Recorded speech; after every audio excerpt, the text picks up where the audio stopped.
Press.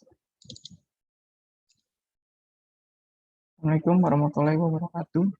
Nama saya Rayhan Rohman dari kelas B. Saya akan mereview artikel jurnal tentang ukhuwah Islamiyah antara konsep dan realitas. Oke, dari abstrak. Ukhuwah Islamiyah bisa terwujud ketika hati seseorang muslim itu bersih dari sifat-sifat yang buruk dan tercela. Menurut Al-Quran, setiap manusia diberi dua potensi sejak lahir, yaitu potensi fujur atau buruk dan potensi takwa atau baik. Hendaknya potensi fujur jangan dibiarkan tumbuh dan berkembang, dan seharusnya menumpuk potensi takwa dengan cara mensucikan hati, dengan cara mengikuti ibadah mada dengan tertib setiap hari dan menjaga kepekaan sosial terhadap sesama muslim dan merealisasikan ta'aruf, tafahum, ta'awun, serta takaful. Jika hati sudah bersih, maka menjalankan ukhuwah Islami itu akan menjadi mudah. Oke, masuk ke pendahuluan. Ukhuwah Islamiyah memiliki kedudukan yang tinggi di sisi Allah Subhanahu wa Ta'ala. Nilainya bisa lebih dari nilai materi yang dicapai oleh manusia dalam kehidupan. Oleh karenanya, perlu tabayun atau cross-check bahkan mengevaluasi dengan baik. Jika rezeki materi mapan namun hubungan antara sama manusia dalam arti luas tidak baik, bahkan dengan orang tua, kakak adik, paman, dan keluarga besar terdapat kebukuan. Ukhuwah Islamiyah secara normatif berdasarkan petunjuk Al-Quran dan Sunnah memiliki manfaat besar. Pertama, hubungan yang baik dalam konsep ukhuwah Islamiyah akan meringankan aktivitas kehidupan harian umat muslim. Kedua, Allah telah memberikan gambaran bahwa yang dimaksud dengan kembali kepada Al-Quran dan Sunnah diantaranya bukan sekedar mendekatkan diri kepada Al-Quran dan Sunnah secara fisik, tapi diantaranya adalah merubah keadaan kita lebih baik dari sebelumnya. Ketiga, keadaan yang lebih baik itu adalah hadirnya sifat persaudaraan di antara umat muslim. Empat, Al-Quran memberikan suatu pelajaran yang besar. Suku Aus dan Khazraj yang mempunyai permusuhan yang sangat dalam, yaitu 120 tahun. Tapi di dalam Al-Quran yaitu surat Ali Imran ayat ke-103 menurunkan mahaj bisa menyatukan mereka. Sifat yang sangat buruk bisa disatukan dengan kalimat yang baik. 5. Kebaikan dan persaudaraan bisa dihadirkan dengan tali Allah atau hablullah yang diaktualisasikan dalam Al-Quran dan Sunnah Rasulullah SAW. Berdasarkan hal tersebut, sangatlah penting meyakini isi dari Al-Quran. Kemudian berkomitmen mengamalkan dengan memahami penjelasan dari para ulama. Cara meyakini dan melaksanakan dibagi menjadi dua bagian. Yang pertama, tinggalkan semua hal-hal yang menghadirkan perpecahan dalam kehidupan seperti sifat dan sikap yang buruk, saling mencela, saling mengunjing, ghibah, pertengkaran, dan segala hal yang menjurus pada hal tersebut. Yang kedua, dengan meningkatkan kesolehan dan ketaatan kepada Allah Subhanahu wa Ta'ala, terkhusus kesolehan yang bisa dilakukan dengan cara berjamaah adalah dengan menguatkan saf di antara umat. Oleh karena itu, Allah menurunkan praktek-praktek ibadah dengan cara menghimpun umat Islam untuk saling bertukar sapa dan saling memakan di dalamnya.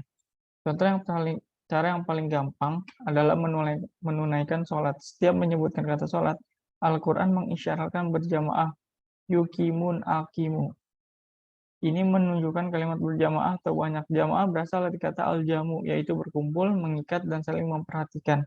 Artinya, ketika Allah mengundang hambanya untuk berjamaah, bukan berarti sekedar datang, sholat, dan bubar, tapi ada hal yang sangat indah, yaitu datang dan kenali siapa yang hadir di dalamnya. Jika persaudaraan dan tali perhatikan satu dengan lainnya.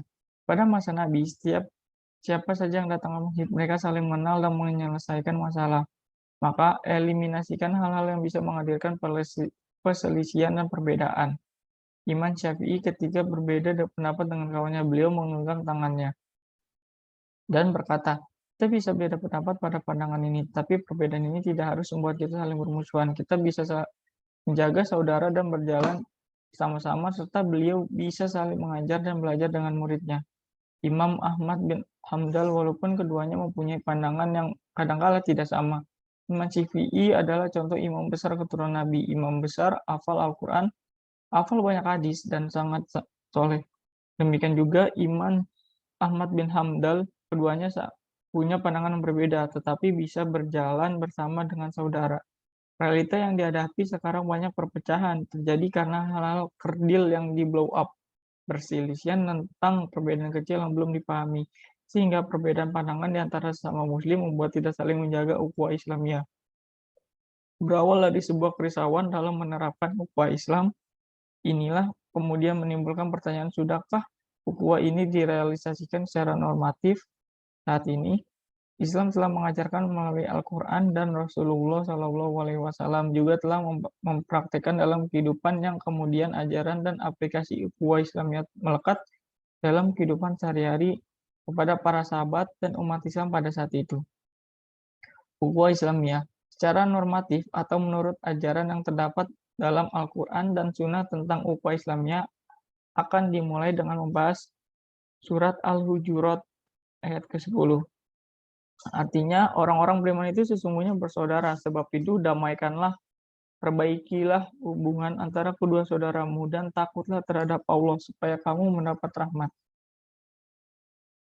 Dari segi bahasa atau etimologi, Al-Quran tidak menyebut innamal muslimun ikhwatun, tapi innamal mu'minuna ikhwatun. Namun yang digunakan adalah ukhuwah Islamiyah. Mengapa tidak menggunakan ukhuwah Ismaniyah? Menurut Buyayun, pertanyaan ini senada dengan pertanyaan yang bisa diajukan kepada Umar bin Khattab yang pertama sekali menggunakan istilah Amirul Mukminin. Pertanyaannya, mengapa tidak Amirul Muslimin? Jawabannya, karena walaupun semuanya berdasarkan iman, tetapi yang bisa dilihat dari itu adalah Islamnya. Iman seorang tidak bisa dilihat jika bukan beragama Islam. Islam menjadi faktor lahir yang menjadi ukuran. Jika dikatakan ukhuwah Islam, ukhuwah imaniyah akan menimbulkan pertanyaan, apa yang menjadi ukurannya? Oleh sebab itu, ukurannya harus yang luar atau yang resmi, yaitu Islam. Islam itu adalah dasarnya iman. Walaupun ada orang Islam tetapi belum beriman, hal ini terdapat dalam surat Al-Hujurat ayat ke-19. Artinya, orang-orang Arab Badui itu berkata, kami telah beriman. Katakanlah, kamu belum beriman. Nabi, katakanlah, kami telah tunduk, karena iman itu belum masuk ke dalam hatimu. Dan jika kamu taat kepada Allah dan Rasul-Nya, Dia tidak akan mengurangi sedikit pun pahala amalanmu. Sesungguhnya Allah Maha Pengampun lagi Maha Penyayang. Dalam surat Al-Hujurat ayat ke-14, kata Arab bukan berarti Arab kampung, tetapi Arab Badui. Arab kampung disebut Qurawi. Badui adalah orang yang bertindak berdasarkan spontanitas. Ya bedu, yaitu apa yang terasa dikeluarkan tidak pakai aturan, tidak ada sopan santun, tidak terikat dengan undang-undang apapun. Tidak peduli apa saja yang terasa baginya, ia keluarkan apa saja yang ingin ia lakukan. Maka dari itu,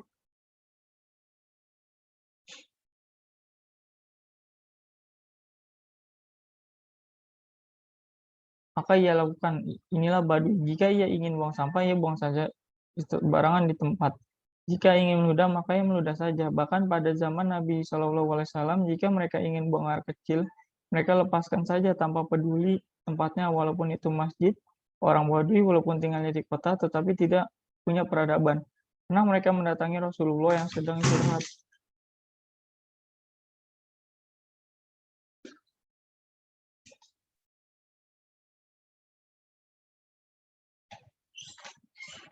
Dan dengan berteriak mengatakan bahwa kami telah beriman. Rasulullah mengatakan, jangan katakan kami telah beriman, tapi katakanlah kami telah Islam. Jadi yang bisa diukur dari luar itu adalah Islam. Inilah dasar disebut ukhuwah Islamiyah. Apalagi Nabi Muhammad SAW memperkuat bahwa al-muslim akhnul muslim. Seorang muslim, saudara muslim, kata akhun akhani, ikhwah dalam innamal mu'minuna ikhwatun dalam bahasa Arab digunakan untuk menyebut saudara yang berasal dari satu perut atau saudara satu ibu. Al-Quran menggunakan kata itu juga untuk orang yang seiman. Jadi saudara seiman itu sama dengan saudara kandung. Bahkan dalam dan kondisi tersebut tentu bisa lebih dari saudara kandung. Apabila saudara kandung berbeda iman. Jika saudara kandungnya berbeda agama, maka saudara seiman lebih daripada saudara kandungnya. Salman Al-Farisi, ketika ditanya siapa nama bapaknya, dia tidak menjawab, bapakku Islam, dan tidak punya bapak kecuali Islam. Sehingga Salman lebih populer disebut Salman orang Persia.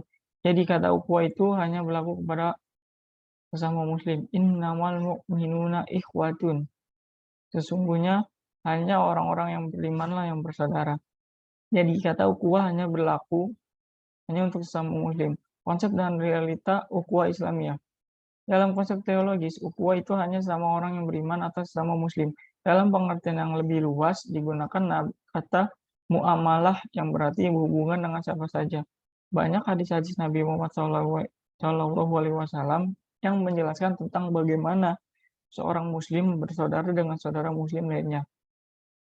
Misalnya Nabi Muhammad SAW bersabda, perumpamaan orang-orang mukmin di dalam kasih sayang bagaikan satu tubuh. Apabila satu anggota badan sakit, maka sekujur badan akan merasakan tidak bisa tidur dan demam.